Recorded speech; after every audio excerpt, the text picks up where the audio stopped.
Bulchaa koo ilaa intalli bareedduu wayii si barbaada siin jetteerti bakka isiin su'aamte san sitti himaa achi deemuu qabda.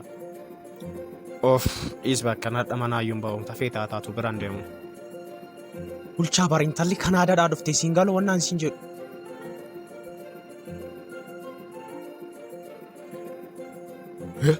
Afaan Oromeeffannaa deessi? Ati qofti ishii biraa dhaqe malee ishiin afaan hunda Oromeeffammoo si caala dandeessi. Walii galaa na dhagaye sirriitti. Sin shaawadiin dammoo. Inni dansaadhaan jettu achi deemeeruun Ingiliffa qofaa yoo biyyee na nyaachifte waan Ingiliffa isaa fuudhasi. Inni dandeessi adaraa kee deembannaati. Tole bakka an deema ishee siif jedheen deema dammoo. Yes! Deemi gatii kee argataa har'a Ingiliffa ulfoofte dhuftaa. Good evening. Welcome to the Plotagon restaurant. Waaqa kisha. Mucammaan na tolche ilaa na barbaadde naan jennaan si biraa dhufe beektaa?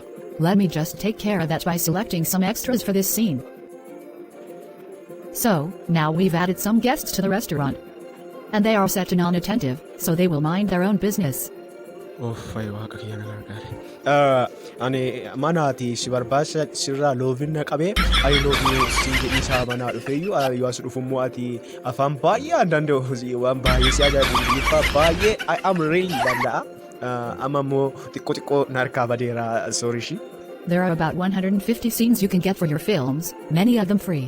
And you can speak afaan oromoo on characters that look like you, your friends. Bulcha, I love you. And you can download more music and sound effects as well. You are Najalata? Bulcha Koo, baayye ladra. I love you.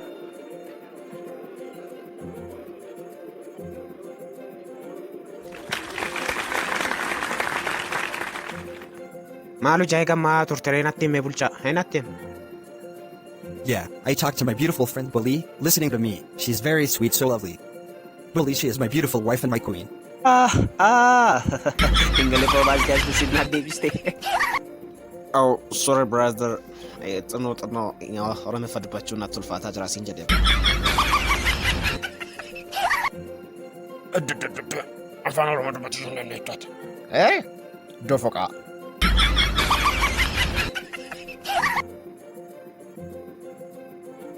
Billy and Bulcha. By Keesan.